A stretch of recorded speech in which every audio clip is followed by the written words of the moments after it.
안녕하십니까. 방역당국이 12월 둘째 주 전국의 코로나19 유행 위험도를 매우 높은 단계라고 발표를 했습니다. 특히 비수도권의 위험도는 처음으로 매우 높은 단계로 올라서 상황의 심각성을 더해주고 있는데요. 잠시 후 코로나 상황과 이슈 전문가와 함께 심층적으로 살펴보고 이어서 코로노믹스 시간에는 경제 이야기도 나눠보겠습니다. 국내외 코로나19 상황과 이슈 전문가 두 분과 함께 살펴보죠. 설대우 중앙대 약학대학 교수, 강양구 TBS 과학전문기자입니다. 네, 오늘 위중증 환자는 30명이 늘었습니다. 현재 906명이 됐고요. 사망자 오늘 94명이나 나왔습니다. 국내 사망자 모두 4,387명이 됐습니다. 0시 기준으로 신규 확진자는 5,567명입니다. 자, 교수님, 어제 사망자만 94명 역대 최다치입니다. 지금 지표 어떻게 보고 계십니까? 예, 지금 지표도 지표상으로, 모든 지표상으로도 역대 제일 나쁜 날이 오늘이다. 이렇게 볼 수 있습니다. 하나씩 살펴보겠습니다. 앵커 말씀하신 것처럼 안타깝게도 사망이 오늘 94분이나 나왔습니다. 이것은 지난주 토요일 날, 한 4일 전이죠. 하루 80명 나왔던 게 역대 최고였는데 그것을 돌파해서 오늘 94분이나 안타깝게 사망하게 되었습니다. 그러면서 누적 치명률이 0.01%포인트 오르면서 오늘 0.83%가 되었습니다. 이것도 나빠진 거죠. 또 위중증 환자도 30명이나 더 나오면서 현재 병원에서 치료받고 계신 위중증 환자가 역대 최고치입니다. 906명으로 최고치입니다. 게다가 확진자 수도 나쁜데요. 확진자 수도 어제 대비 단지 250명 정도만 줄었습니다. 그래서 지난주 수요일 최고점 대비 약 1,600명 정도 줄었는데요. 요즘에 매주 수요일이 되면은 그 전하고 비교해서 얼마 정도 늘었냐면 화요일에서 수요일 될 때 연속 2주 동안에 2,200명이나 늘었습니다. 그러니까 2주 전에도 화요일에서 수요일 갈 때 2,200명, 지난주 수요일에도 화요일에서 수요일 갈 때 2,200명이 늘었거든요. 그러면은 만일에 오늘 내일에 2,000명 정도가 된다고 하면은 당장 7,500명을 돌파하게 됩니다, 이게. 그렇기 때문에 제가 며칠 전에 말씀드린 것처럼 만일에 상황이 통제가 안 돼서 여태까지 한 2주 동안에 있었던 것처럼 2,000명 부근을 돌파하게 될 경우에는 내일은 7,500명 신규 최고가 나올 가능성이 있다는 거죠. 그런 점에서 상황이 모든 지표들이 다 나쁘다 이렇게 볼 수 있습니다. 사망자와 관련해서 한번 위중증 사망자와 관련해서 한번 보겠습니다. 위중증 현재 병원에서 치료받고 계신 분이 906명이라고 말씀드렸는데 연령 분포가 60대까지 하게 되면 767명, 비율로는 84.66%, 50대까지 내려오게 되면 843명, 비율로는 93.05%. 중요한 게 몇 가지 있는데요. 20대에 어제까지만 하더라도 3명이었는데 위중증이 오늘 1명 늘어서 4명이 되었습니다. 이것도 좀 나쁘다는 거죠. 사망으로 한번 가보겠습니다. 94분이나 안타깝게 사망하였다고 말씀드렸는데 60대 이상이 90명, 거의 대부분을 차지합니다. 비율로는 95.74%. 오늘도 다소 어제처럼 예외적인 상황이 발생했는데요. 50대 1분, 40대에 2분, 젊은 분 2분이 사망하셨다는 거죠. 또 어제도 30대에 사망이 1분 있었지 않습니까? 오늘 역시 30대에 사망이 1분 또 있습니다. 그러니까 계속 확진 상황이 나빠지면서 젊은 분들 중에서도 사망자가 나오다고 하는 점. 그러니까 확진자 수 나쁘죠? 위중증 나쁘죠? 사망자 나쁘죠? 누적 치명률 나쁘죠? 그러면서 사망자가 많이 나왔죠? 그렇기 때문에 오늘은 모든 지표에서 역대 최악으로 나쁘다고 볼 수 있고 내일은 또 더 나빠질 가능성이 있다고 하는 점에서 지금 우리나라 방역 상황이 굉장히 나쁘다. 이렇게 정리할 수 있겠습니다. 자, 사망자가 94명, 94명이 나왔는데 치명률이 좀 올라갔습니다. 0.83%로 지속적으로 올라갈 거라고 보십니까? 올라갈 가능성이 많습니다. 그러니까 지금은 확진자 수 나오는 것보다 사망자의 기울기가 더 급하다는 거죠, 이게. 그러니까 만일에 확진자 비율만큼 사망자가 나오게 되면은 계속 누적 치명률은 횡보하게 됩니다. 그러는데 사망률이 더 급작하게 오르고 있다는 거죠. 그렇게 되면은 0.83, 0.84, 0.85 이렇게 시간이 지나면은 올라갈 가능성이 있기 때문에 그런 점에서 상당히 나쁘다고 볼 수 있고 여전히 고령층, 즉 60대 이상에서 사망자가 거의 93% 이상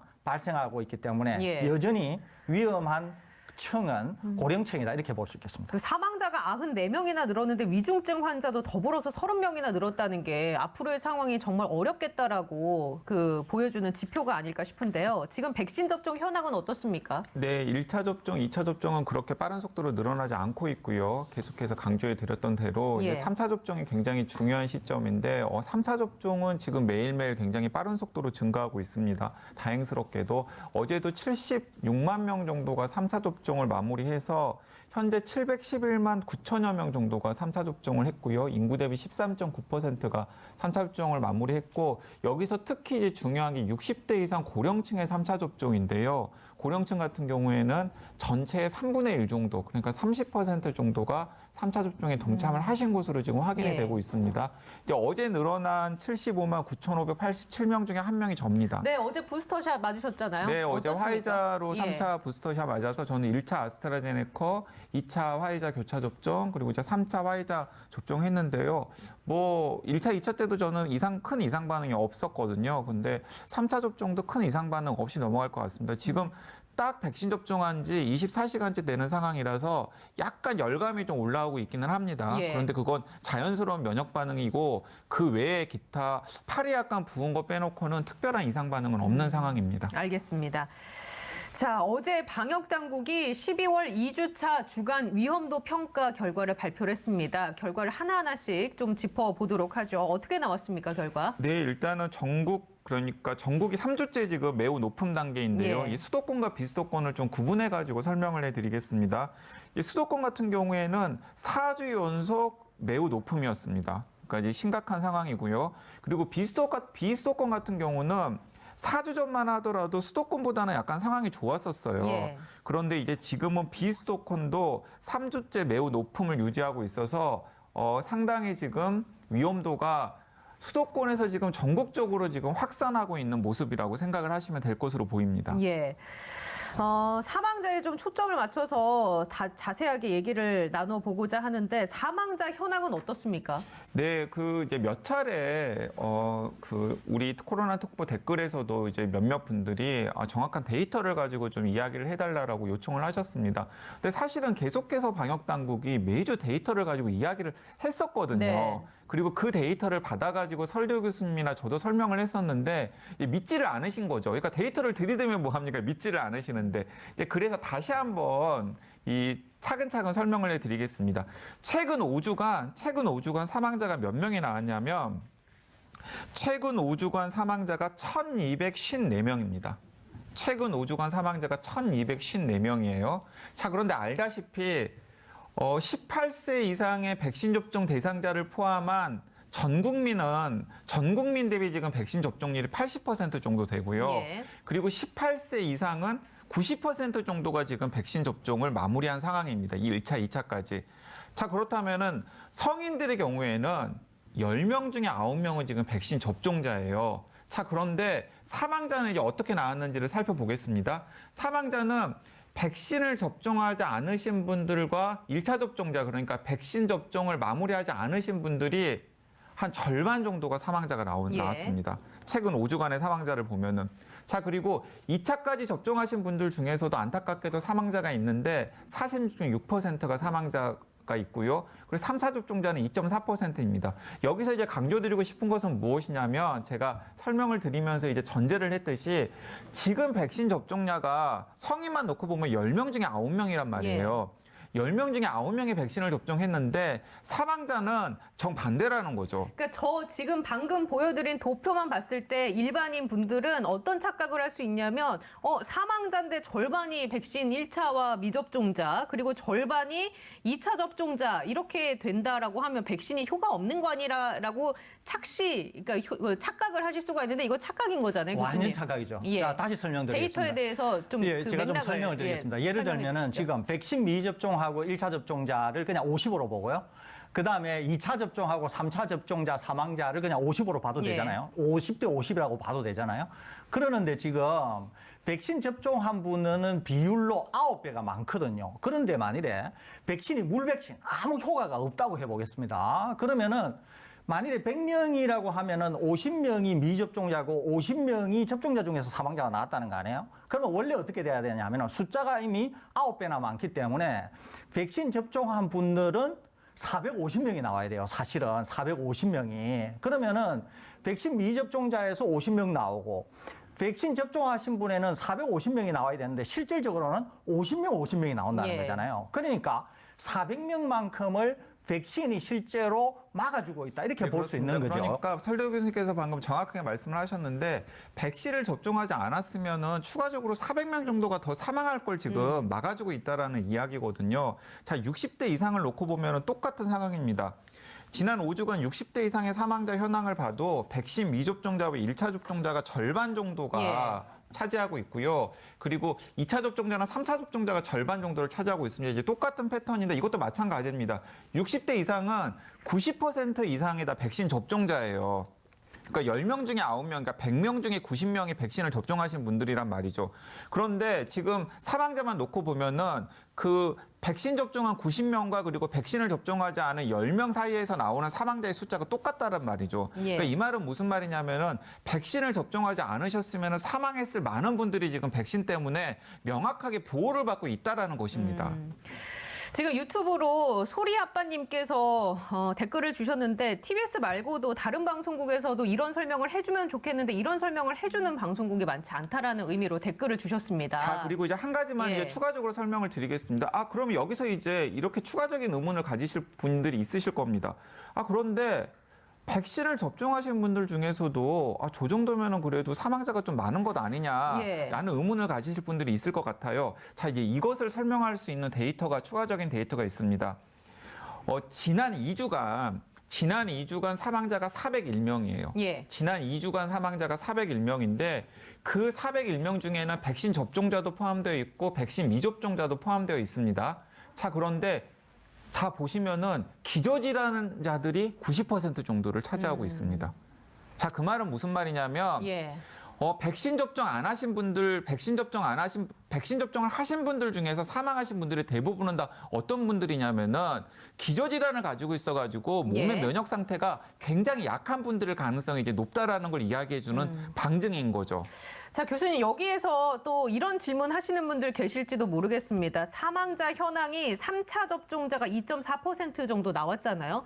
부스터샷 맞으면 효과가 굉장히 높아져서 사망자만큼은 좀 안 나올 거라고 기대했던 분들도 계실 텐데 2.4%면 아예 없는 건 아니니까 이 부분은 어떻게 바라봐야 됩니까? 네, 이제 이런 거 있을 수 있죠. 예를 들면 이런 겁니다. 우리가 미국 사례를 얘기하면서 파월 미 전 합참의장을 다룬 적이 있습니다. 그런데 파월 의장께서 기저질환, 혈액암 같은 기저질환을 갖고 계시는데 이분이 3차 접종을 했는데도 돌파 감염으로 사망을 하셨거든요. 그러니까 명확해지는 거죠. 무슨 말이냐면 이겁니다.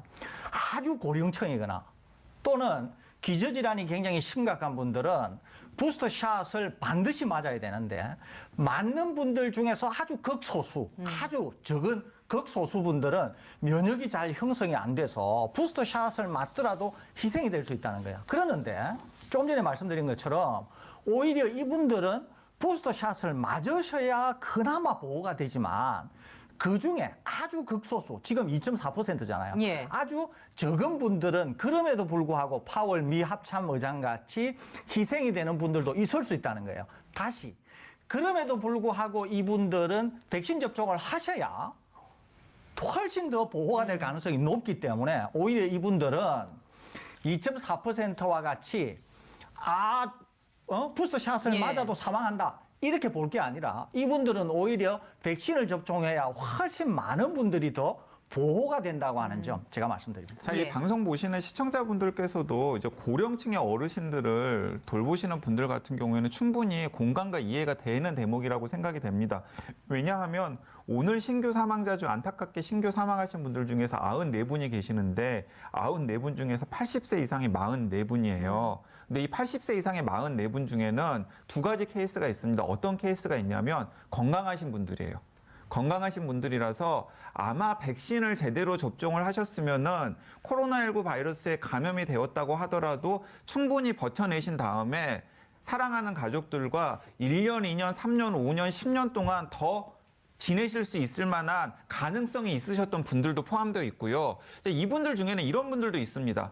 백신을 2차까지 혹은 3차까지 접종을 하셨는데도 불구하고 원래 기저질환이 굉장히 심하시거나 아니면 노안이 심하셨거나 아니면 연령대가 굉장히 높아가지고 사람의 힘으로는 어쩔 수 없는 분들도 있습니다. 네. 이제 그런 분들이 섞여 있다라는 거예요. 자, 그런데 후자는 사실은 최선을 다하지만은 가족들도 최선을 다하고 의료진들도 최선을 다하지만은 인간이 어떻게 할 수 없는 부분이 분명히 있습니다. 그거 다 우리가 다 알고 있는 거잖아요. 근데 이제 전자가 중요하다라는 거죠.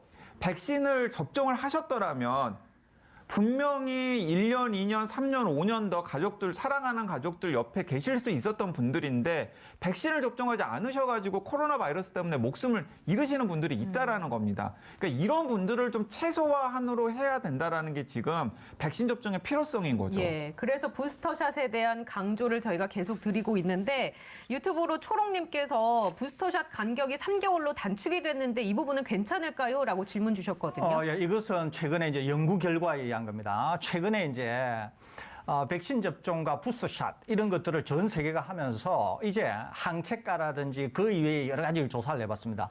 제일 먼저는 우선 감염에 대한 위험. 그러니까 백신을 접종하게 되면 크게 두 종류의 면역이 형성이 됩니다. 하나는 항체 면역, 다른 하나는 세포성 면역인데요. 이때 항체 면역은 감염을 막아줍니다. 감염을. 그러는데 항체 면역은 백신을 접종하면 높아졌다가 시간이 지나면서 줄어듭니다. 그러는데 세포성 면역은 우리 몸에서 이제 기억 형태로 있다가 위중증 사망을 막아주기는 하는 겁니다. 그러는데 1차적으로 연구가 된 것은 뭐냐면은 항체가가 얼마나 되나, 우리 몸에 존재하는 항체의 양이 얼마나 되나를 조사를 해보니까 백신을 온전히 접종하고 2주로부터 약 4개월 정도가 되면은 항체가 굉장히 많이 떨어지는 거예요. 이렇게 떨어지게 될 경우에는 이제 감염의 위험이 있다는 거죠. 물론 감염이 된다고 하더라도 세포성 면역이 있으니까 위중증 사망의 위험을 막아줍니다. 그럼에도 불구하고 지금과 같이 바이러스가 지역 사회에 많을 경우에는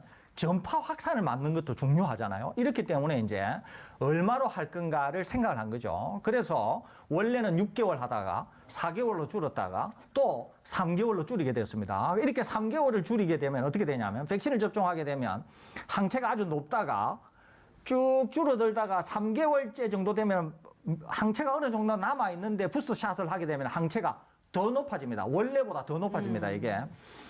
이런 효과를 누리기 위해서 3개월로 조정을 했습니다. 이것은 연구 결과에 의한 거기 때문에 상당히 지금과 같은 방역 상황이 좋지 않은 상황에서는 상당히 합리적인 기간으로 선택됐다. 이렇게 볼 수 있겠습니다. 그 전설업님께서도 질문을 주셨는데 저희 어머니가 80대인데 3차 접종을 이제 할 모양인 것 같습니다. 고지혈증도 고위험군인가요? 라고 질문을 주셨거든요. 네, 고위험군입니다. 예. 고지혈증도 고위험군이기 때문에 가능하면은 백신을 접종하지 않거나 혹은 백신을 접종하셨다고 하더라도 지금 상황에서 부스터샷을 접종하지 않고 감염이 되면은 문제가 생길 수가 있기 때문에 어르신께서 결심하신 대로 백신 접종을 좀 권해주셨으면 좋을 것 같습니다. 예. 네, 우선 이렇습니다. 우리가 지금 연구를 통해서 알고 있는 것은 이 코로나19와 관련해서 가장 위험한 질환이 몇 가지가 있거든요. 하나가 혈관성 질환입니다. 혈관성 질환. 혈관성 질환이라고 하면 고혈압, 당뇨, 고지혈증, 비만, 그다음에 심장 질환 이런 것들입니다. 이런 것들은 굉장히 위험합니다. 그 다음에 질환 중에 이제 암 치료를 했다거나 또는 어떤 신장 콩팥에 이상이 있다거나 또는 다양한 형태의 그런 어떤 면역성 질환이거나 그다음에 호흡기 질환, 그러니까 아스마라든지 이런 호흡기 질환 이런 것들이 있으면 또 위험하다고 알려져 있습니다. 이것들과 맞물려서 아주 위험한 것 중에 하나, 질환은 아닌데 아주 위험한 것 중에 하나가 뭐냐면은 나이입니다. 나이가 그냥 60세 이상만 되면 나이 자체가 위험입니다. 일단 60세 이상이 되면 거의 전 국민의 반 이상이 고혈압을 앓고 있거든요. 그렇기 때문에 나이가 위험입니다. 그런데 지금 질문하신 분은 부모님이 80세시고 고지혈증을 앓고 있다고 그랬잖아요. 고지혈증을 앓고 있으면 다양한 형태의 혈관 질환을 앓을 가능성이 많습니다. 나이도 80이잖아요. 그렇기 때문에 이런 분들은 감염이 되면 정말 위험합니다. 그렇기 때문에 여태까지 백신 접종을 하셨으니까 부스터샷을 하신다고 하시니까 강력히 권해드립니다. 예. 자, 지금 지표들과 함께 지금 보고 계시는 시청자분들의 궁금증을 해결해 드리고 있는데 지금 지표를 토대로 두 분이 보시기에 어떤 대응책들이 마련이 돼야 한다라고 생각하십니까? 네, 일단 가장 이제 큰 문제가 이제 위중증 환자들이 계속 나오고 예. 있다라는 거예요. 이제 위중증 환자가 나오고 있다라는 게 뭐가 문제냐면은 사실은 위중증 환자의 규모가 좀 적으면 아마도 살릴 수 있는 분들이 많이 있었을 겁니다. 네. 그러니까 지금 사망자 숫자가 굉장히 많이 나오고 있는데 만약에 위중증 환자가 적어서 소수의 위중증 환자에게 의료진이 집중할 수 있는 환경이 조성이 되었다면 아마 사망자 숫자도 드라마틱하게 줄일 수 있을 것인데 지금 현장에서는 암묵적으로 의료진이 판단을 하고 있는 것으로 보여요.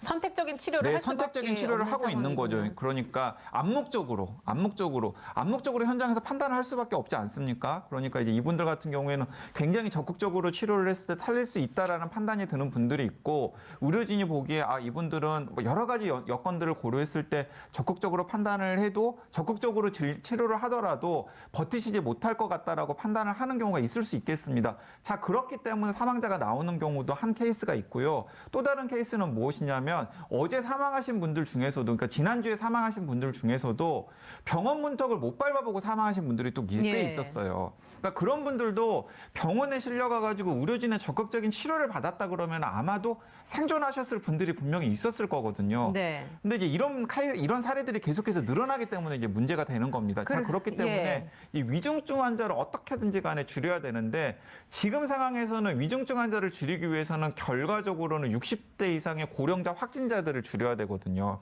그래서 방역 전문가들이 최소한 일주일에서 2주일 정도 지금보다 좀 더 높은 방역 단계를 설정하는 게 필요하지 않겠느냐라고 이야기를 하는 겁니다. 영업시간 제한이라든지 사적 모임 인원 네, 그런데 이제 그러다 보면은 이제 예. 문제가 되는 것이 무엇이냐면 그런 영업 시간을 제한하거나 혹은 사적 모임의 규모를 더 줄이다 보면은 이제 연말에 이제 대목을 노리고 있었던 소상공인 자영업자들에게 이제 희생이 전가가 되는 거잖아요. 자, 그렇기 때문에 그런 분들의 희생을 손실보상 같은 예. 것들을 통해서 어떻게 보상을 해줄지가 세트로 가야지 이게 뭔가 의미 있는 대책이라고 할 수 있는 것이지 또 그분들에게 피해를 전가를 하면서 방역을 개선하는 것에 대해서는 또 비판의 목소리가 나올 수밖에 없는 게 바로 그런 사정 때문입니다. 그래서 정부가 2주, 그러니까 그 특단의 조치를 좀 수요일, 목요일 지켜본 뒤에 판단할 것이라고 입장을 좀 바꿨단 말이죠. 교수님은 어떻게 보십니까? 지금 이 순간. 이제 그거를 말씀드리기 전에 예. 제가 좀 덧붙이고 싶은 말씀이 있어요. 아주 좀 중요한 거라서 그렇습니다. 우리가 오늘 굉장히 중요한 데이터를 보여드렸잖아요. 연령 분포가 어떻게 되고 비율이 어떻게 되고 백신 접종, 백신 미접종, 그다음에 기저질환 이런 예. 거를 쭉 말씀을 드렸잖아요. 이 데이터가 알려주는 게 몇 가지가 있습니다. 첫째 하나는 뭐냐면은 여러 번 제가 말씀드렸는데 고령층의 백신 미접종이라고 하는 거는 굉장히 위험하다는 거예요. 데이터가 명확히 그걸 보여주고 있다는 거예요. 두 번째는 부스터샷이 굉장히 중요하고 있다고 하는 것도 데이터가 확실히 보여주고 있어요. 세 번째는 기저질환이 굉장히 위험하고 있다고 하는 것도 보여주고 있습니다. 기저질환이. 그러니까 연령이 많아서 기저질환을 갖고 계시든 아니면 연령이 적어도 기저질환은 위험하다는 거예요. 그러니까 이분들은 이런 대상자들은 어떻게든지 백신 접종을 하거나 해서 보호를 받아야 된다는 거예요. 그러면은 이제 이분들을 어떻게 보호할 거냐라고 하는 게 지금 우리에게 주어진 숙제라는 거죠. 왜냐하면은 강 기자님 말씀하신 것처럼 위중증자가 너무 많이 나온다는 거예요. 위중증이 관리가 안 되니까 사망이 생기는 거죠. 또 이분들이 관리가 안 되니까 비코로나 위중증자들, 중환자들도 관리가 안 된다는 거죠. 그러면 어떻게 할 거냐는 거예요. 제가 여러 번 말씀드린 것처럼 첫째, 마스크. 예. 그러니까 요즘에 이제 마스크를 좀 덩하니 하다가 마스크를 또 이제 아주 철저히 착용한다 이런 얘기들이 나오는 거죠. 또 조금 전에 말씀드렸잖아요. 고령층의 미접종자는 우리가 생각할 때 아니 전 국민이 이렇게 백신 접종을 많이 했는데도 아직도 미접종자가 있단 말이야. 방금 사망의 거의 반, 숫자로 반이 고령층 미접종자잖아요. 고령층 미접종자. 그다음에 부스샷이 중요하다는 거죠. 동시에 여러 번 말씀드렸습니다마는 지금 재택 치료를 하고 계신 분이 거의 2만 5천 명이 넘습니다. 지금 우리나라에 재택 치료를 하고 계신 분이. 그러는데 현장에 계신 많은 우리 방송을 보시는 분이 뭐라고 얘기하느냐 하면은 재택 치료를 하고 있는 사람한테 원해도 항체 치료제를 놔주지 않는다고 계속 얘기를 하는 거예요. 계속 제보를 하고 있어요. 그러니까 방역당국이나 서울시 지자체나 일부 지자체는 재택치료하는 분들에게 항체치료제를 즉각 공급해서 투여하겠다고 했는데도 그게 현장에서는 실제적으로 일어나지 예. 않는다는 거죠. 그러는데 오늘 사망자가 94명이나 나왔습니다. 그렇기 때문에 이렇게 지금 현장에 우리가 쓸 수 있는 항체치료제 같은 거를 안 써가지고는 지금의 이런 위중증 사망을 통제하기가 어렵다는 거죠, 이게.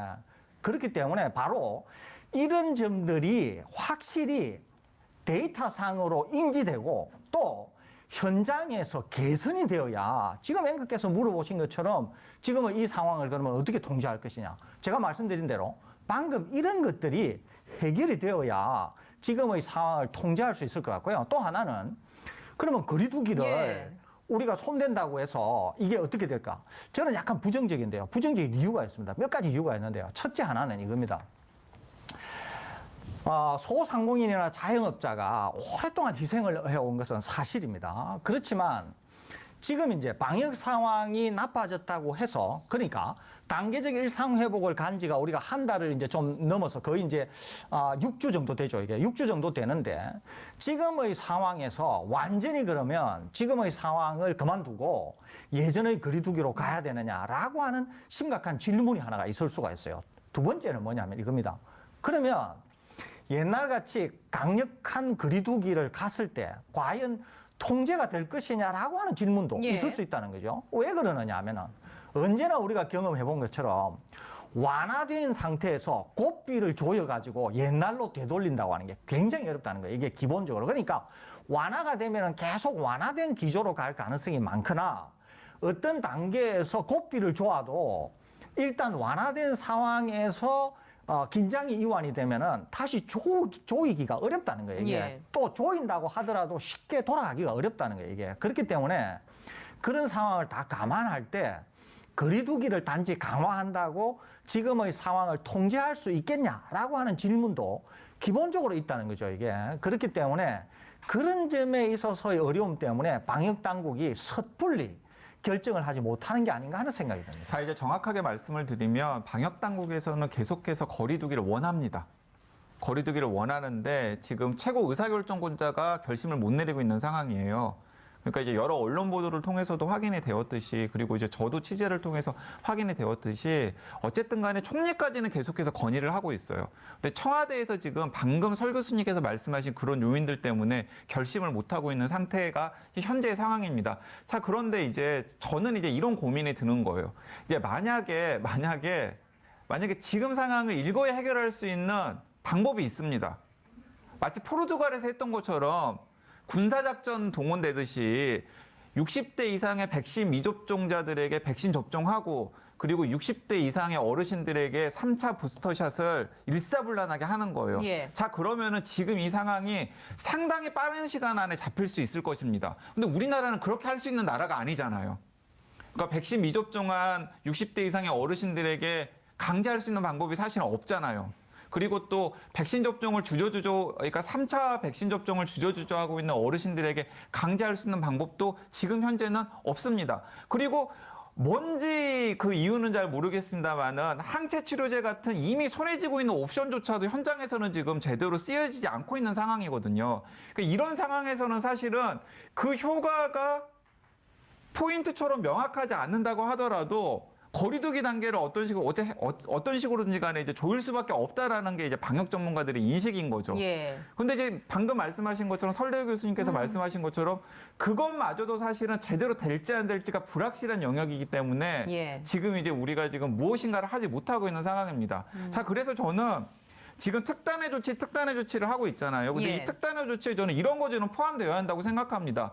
싱가포르도 하고 하잖아요. 그러니까 최소한 60대 이상의 어르신들 중에서 백신을 미접종하신 분들에 대해서는 몇 차례 제가 강조해 드렸듯이 치료비나 입원비는 본인 부담으로 하게 된다라고 하는 굉장히 쇼크 조치 같은 게 필요하다라고 생각해요. 예. 그래서 무서워서라도 내가 의료 파산되는 상황이 무서워서라도 백신을 접종해야 되겠다라고 하는 강력한 메시지와 예. 압박을 줘야 된다고 생각합니다. 군대가 동원되는 것보다는 훨씬 순한 방법이기도 순한 하고요. 방법이죠, 네. 예. 그 끝으로 이거 하나 여쭤보고자 하는데요. 지난 주말에 부산에서 대규모 인원이 모이는 콘서트가 열렸습니다. 2만 명이 넘게 모였다고 하는데 어떻게 보십니까? 물론 정부의 정책 방향 그리고 방역 정책에 대한 그런 의미 있는 토론도 좋지만 연말 공연이나 콘서트는 이게 개인이 선택을 해서 가는 곳이란 말이죠. 두 분이 보시기에는 방역수칙 잘 지키면 문제 없다라고 볼 수도 있고 한쪽에서는 그래도 지금 상황에서는 좀 조심해야 하는 거 아니냐라는 시각이 둘 다 존재할 수 있거든요. 저는 매우 심각한 문제가 있다 이런 생각을 갖고 있습니다. 제가 이 방송에서 앵커가 저한테 질문한 게 있죠. 이번 달 12월 달에 10,000명을 그러니까 하루 확진자가 10,000명을 돌파하겠냐고 물어보셔서 제가 전제 조건을 얘기했습니다. 그 전제 조건 중에 하나가 뭐냐면 국민들이 경각심을 가지시면은 10,000명을 돌파하기가 어렵겠다 이렇게 말씀을 드렸어요. 그러는데 이제 우리 방송에서는 제가 그까지만 말씀을 드렸는데 제가 사석에서 그런 얘기를 한 적이 있습니다. 10,000명을 돌파하면 내가 책임을 지겠다 그랬어요. 제가 사석에서. 제가 책임을 지겠다고 하는 것은 무슨 말이었느냐 하면은 이 방송을 그만두겠다고 하는 의미를 제가 갖고 있었습니다. 제가 처음으로 말씀드립니다. 그래서 10,000명을 돌파하면 제가 이 방송을 그만둘 생각을 가졌습니다. 그러는데 제가 전제 조건으로 뭐라 그랬죠? 국민들의 경각심을 제가 말씀드렸잖아요.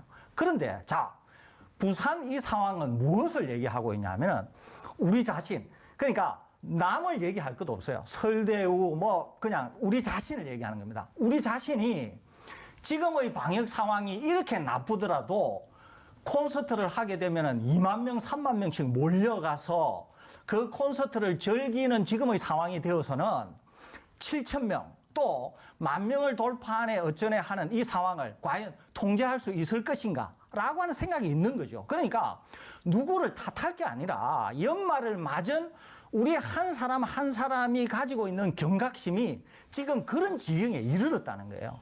이렇지 않습니까? 이러면은 우리는 누구를 늘 뭐라 합니다. 당국을 뭐라 하고 질병청을 뭐라 하고 누구를 뭐라 하지만 결국은 당사자가 우리 자신이라는 거예요. 우리 자신이 스스로 어느 정도의 거리두기를 하고 스스로 콘서트 같은 거를 우리 지금 시간이 없어서 다루지는 못합니다만은 무슨 얘기도 있냐면은 설문조사가 있죠. 이번에 연말에 회식과 관련한 설문조사가 있는데요.